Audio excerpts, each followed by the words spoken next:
Hola mis queridas estudiantes del grado octavo, bienvenidas a una nueva clase de español de este segundo periodo académico.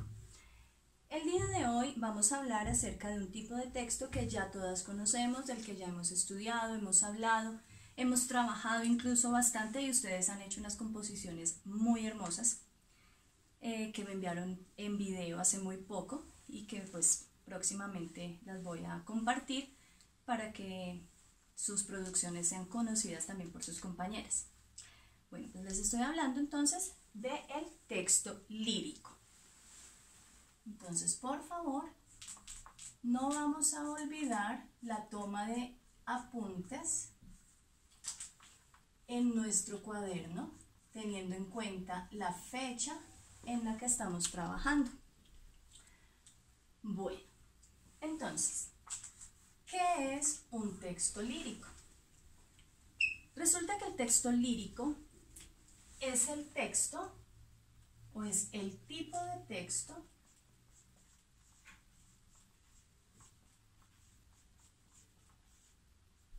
que expresa los sentimientos y las emociones del autor.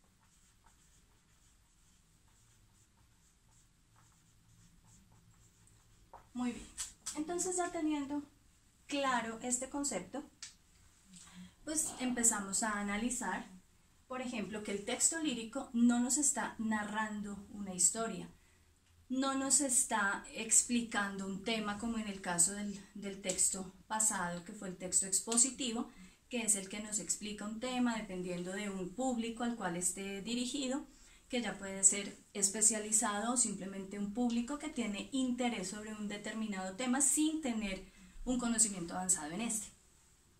Muy bien, entonces, si ya tenemos en cuenta que este tipo de texto expresa sentimientos y emociones, esto nos lleva a otros conceptos importantes dentro del tema. Por ejemplo, este tipo de texto se caracteriza por estar escrito en verso.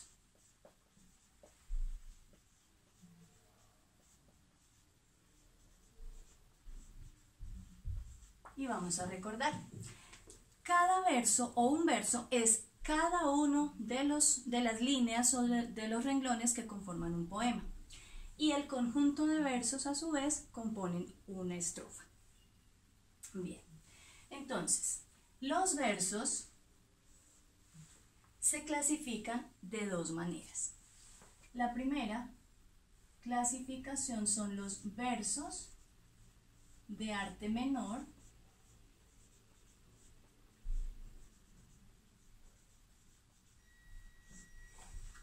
y los versos de arte mayor.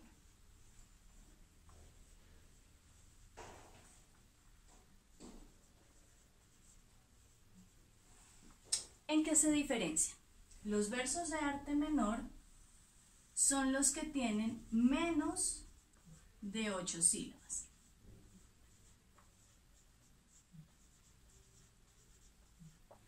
Y en este grupo encontramos los versos bisílabos, trisílabos, tetrasílabos, pentasílabos, hexasílabos y heptasílabos. Por su lado, los versos de arte mayor son los que tienen más de 8 sílabas. Entonces, empezamos octosílabos, eneasílabos, decasílabos, endecasílabos, dodecasílabos, tridecasílabos y alejandrinos a partir de las 14 sílabas. ¿Listo? Esto es un repaso porque estos conceptos ya los hemos trabajado anteriormente. Bien, entonces, ya cuando diferenciamos la clase de versos que tenemos en nuestro poema, tenemos inevitablemente que llegar a otros conceptos que vamos a tener en cuenta en este momento. El primer concepto es la métrica. Si ustedes recuerdan, decíamos que la métrica es la medida o el estudio de la medida de los versos.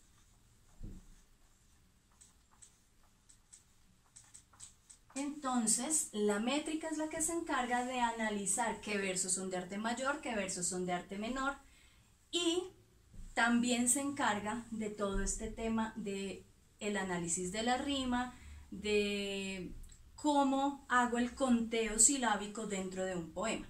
Entonces vamos a tomar un ejemplo con una estrofa de un poema muy bonito. Se los voy a copiar acá y vamos a hacer el ejercicio del análisis métrico de un poema. Muy bien. Entonces tengo por aquí un poema de Gregorio Gutiérrez González y vamos a escoger una estrofa. Vamos a escoger la segunda estrofa. Este poema ustedes lo van a encontrar en su libro Encuentros con la lectura, en la página 76. Entonces vamos a hacer el análisis de nuestro poema.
Bien, entonces vamos a hacer nuestro análisis métrico.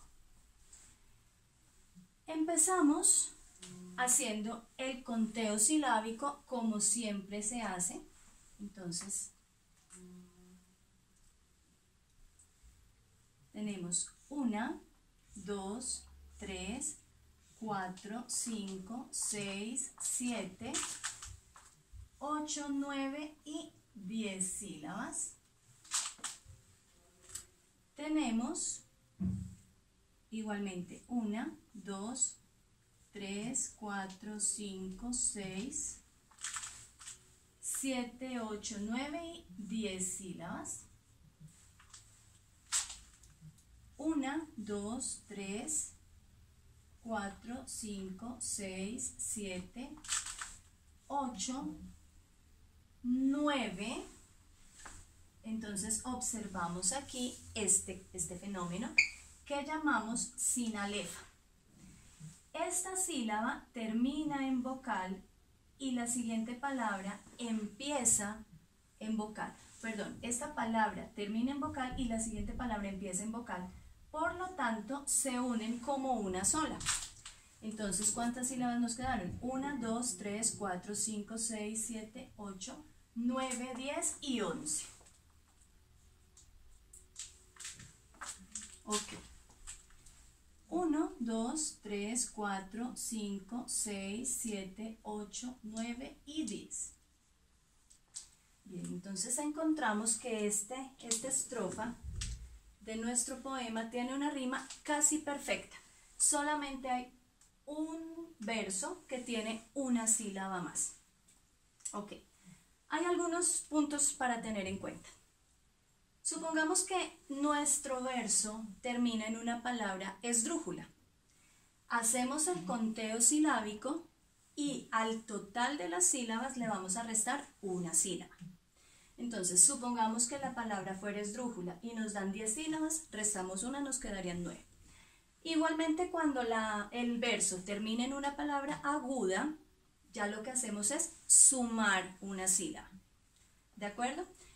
Pero, como les decía, la mayoría de nuestras palabras, de las palabras de nuestra lengua, son palabras graves o llanas. Por lo tanto, los versos también terminan en palabras, en su mayoría, en palabras graves o llanas. En este caso, bueno, ok, miremos este. Aquí tenemos justamente, bueno, no, es una palabra monosílaba, entonces no aplica la regla de la palabra aguda.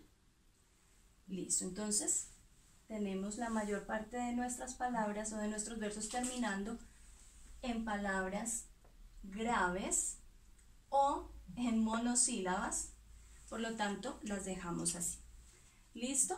Esto igualmente es un repasito de lo que ya hemos visto.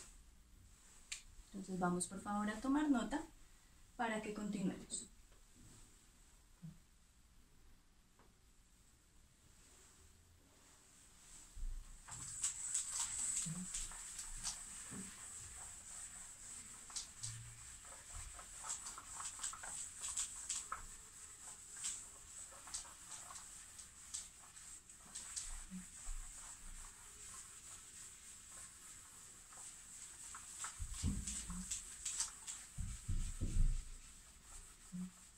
Muy bien. Vamos entonces a continuar con nuestro tema. Bien, estas características que tiene el texto lírico, de estar escrito en verso, de tener estar dividido en unas estrofas, de tener un conteo silábico que nos indica que no es un tipo de texto normal, continuo, en prosa, que no ocupa todo el renglón, porque si si debe tener una medida específica o un número específico de sílabas, significa que no va a ocupar todo el espacio del renglón. Entonces esa es una de las principales características que tiene este tipo de texto. Aun cuando se trabaja el verso libre, tampoco se ocupa la totalidad del renglón, porque se plantean, a pesar de que no rimen y a pesar de que no haya como un conteo específico de las sílabas, pues se plantean es idea por idea. Por lo tanto, pues también se tiene en cuenta esta característica de no ocupar todo el renglón. Listo. Otra característica importantísima del texto lírico es el uso de figuras literarias. ¿Qué son las figuras literarias? Son recursos de estilo que emplean los autores, que emplean en este caso los poetas, para dar mayor belleza, para dar una mayor sonoridad a sus escritos, a sus composiciones. Entonces, vamos a mirar algunas de las principales figuras literarias.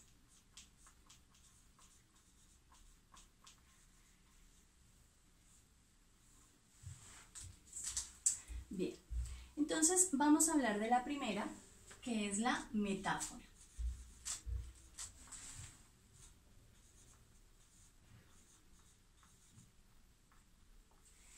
La metáfora consiste en designar una realidad con el nombre de otra. Por ejemplo, cuando decimos, hablando de un cabello blanco por los años, decimos tu cabellera de nieve. Sabemos que la cabellera pues de antemano no está compuesta, no está hecha de nieve, pero es una relación de semejanza que hallamos entre estos dos conceptos, entre la cabellera y el blanco de la nieve. ¿Listo? Entonces es una relación de semejanza. Otro ejemplo podría ser, por ejemplo, es un fragmento de un poemita. Son gotas, gotitas de lluvia, de tus ojos caen por tus mejillas. Entonces están comparando la lluvia con las lágrimas, ¿cierto? Las están relacionando por una semejanza que hay entre ellas. Entonces, designar, o en la metáfora se designa una realidad con el nombre de otra.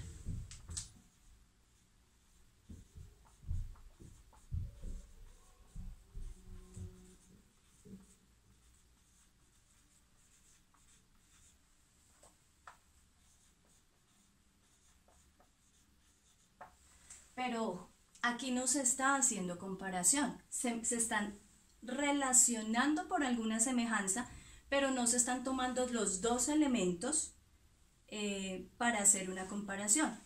Cosa que sí ocurre en otra figura literaria que se llama símil. Y aquí abiertamente sí hacemos una comparación.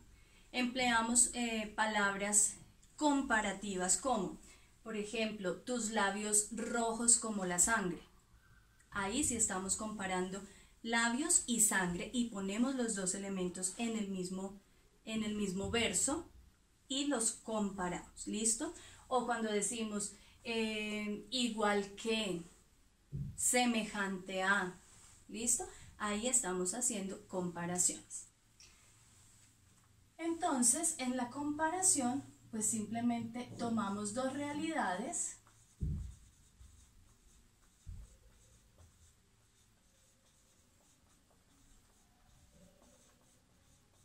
que obviamente deben tener alguna similitud y las comparamos.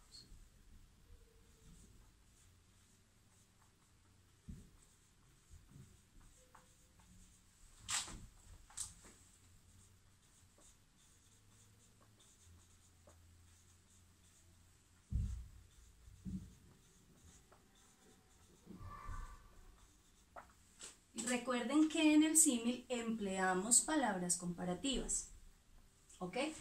Cosa que en la metáfora no hacemos. Muy bien. Una tercera figura literaria es la personificación. Y esta es una figura muy bonita que incluso es de las primeras que los seres humanos empezamos a manejar cuando somos muy chiquitos. Entonces, cuando nos dicen, por ejemplo, que nos golpeamos con la mesa, entonces que la mesa es grosera porque nos pegó. Le estamos atribuyendo características humanas a seres inanimados. ¿Listo? Entonces, en ese caso, estamos hablando de la personificación.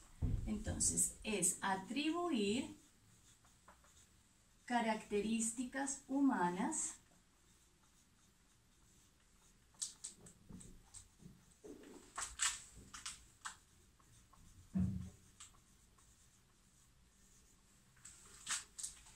a seres inanimados.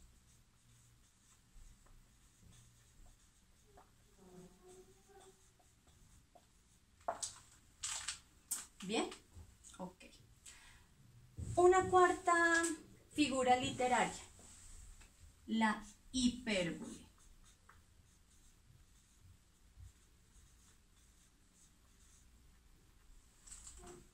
La hipérbole es la exageración, ¿ok? Cuando expresamos un sentimiento pero de una forma ya aumentada, de una forma grandísima o la disminuimos de una manera también exagerada.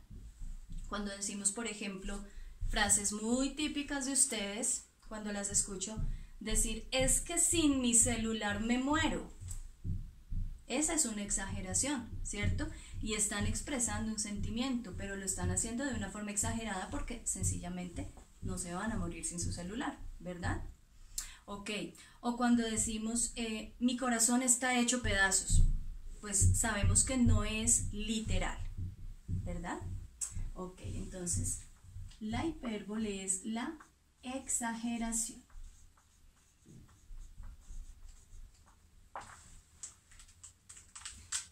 Bien, una siguiente, ya vamos en la quinta figura literaria de la que vamos a hablar es la o el hipérbato.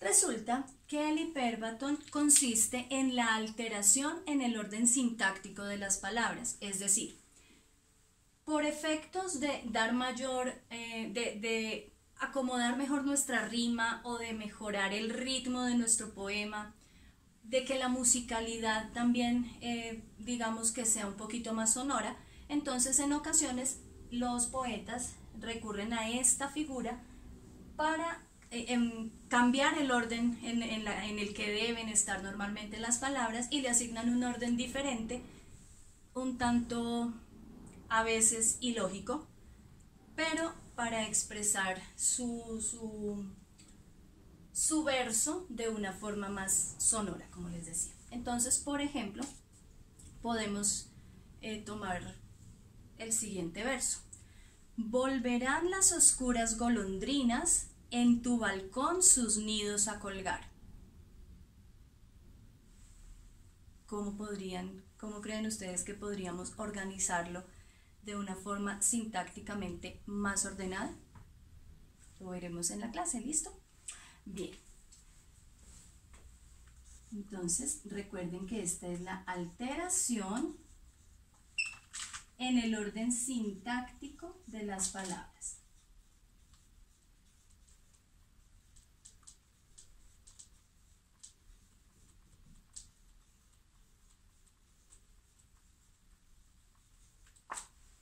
Bien, y vamos a ver una sexta figura literaria que es la aliteración.